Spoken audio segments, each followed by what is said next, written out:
ఆస్ట్రేలియాతో ప్రతిష్టాత్మక border Gavaskar trophy November 22న ప్రారంభం కానుంది.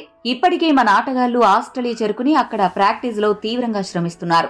ఇదిలా ఉంటే ఈ సిరీస్ ప్రారంభానికి ముందు ఒక ఆటగాడు మాత్రం తనకి అన్యాయం జరిగిందని, తాను ఫిట్ గా ఉన్నా బీజీటీ కోసం అతడికి జట్టు యాజమాన్యం నుండి పిలుపు రాలేదని మీడియా ముఖంగా ఆవేదన వ్యక్తం చేశాడు. ఇంతకీ అతడెవరు అనేది ఇప్పుడు చూద్దాం. గాయం కారణంగా జట్టుకు దూరమై కాలికి శస్త్రచికిత్స చేయించుకున్న శార్దుల్ ఠాకూర్ తాజాగా రంజీలో బరిలోకి దిగి తన సత్తా చాటాడు. ముంబై తరపున రంజీ ట్రోఫీ 2024-25 సీజన్లో బరిలోకి దిగాడు. తాజాగా ఎలైట్ గ్రూప్ ఏలో భాగంగా సర్వీసెస్ తో జరిగిన మ్యాచ్ లో అద్భుతంగా బౌలింగ్ చేశాడు.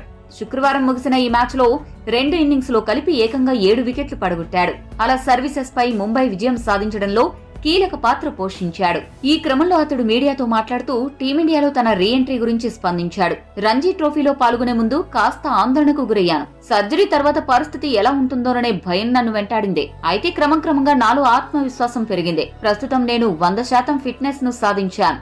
బౌలింగ్ లో నేను రాణించిన తీరే ఇందుకు నిదర్శనం. ప్రస్తుతం నా ఫిట్నెస్ అలానే నా బౌలింగ్ పట్ల నేను పూర్తి సంతృప్తిగా ఉన్నాను. అయితే నా ఆవేదనంతా ఒక్కటే, టీమిండియా మేనేజ్మెంట్ నుంచి నాకు ఇప్పటి వరకు ఎలాంటి పిలుపు రాలేదు.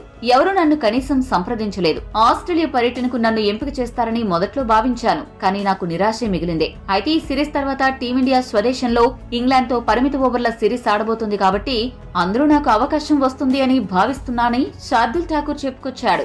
అయితే ఈ ముంబై ఆటగాడు శార్దుల్ ఠాకూర్ బదులు యువ క్రికెటర్ నితీష్ కుమార్ రెడ్డిని బీసీసీఐ ఆస్ట్రేలియా సిరీస్ కు ఎంపిక చేసింది. ఈ నేపథ్యంలో పేస్ బౌలింగ్ ఆల్రౌండర్ కోటాలో సీనియర్ అయిన శార్దుల్ ఠాకూర్ ని కాదని, టెస్టులో ఇప్పటి వరకు అరంగేట్రం చేయని నితీష్ ను ఎందుకు సెలెక్ట్ చేశారంటూ గంభీర్ పై మొదట్లో చాలా విమర్శలు వచ్చాయి. ఈ నేపథ్యంలో team India head coach Gautam Gambhir స్పందిస్తూ తాము గతాన్ని మరిచి సరికొత్తగా ముందుకు సాగాలని అనుకుంటున్నట్లుగా పేర్కొనడం జరిగింది. మరి శార్దుల్ ఠాకూర్ బదులు నితీష్ కుమార్ రెడ్డి ఎంపిక సరైనదేనా?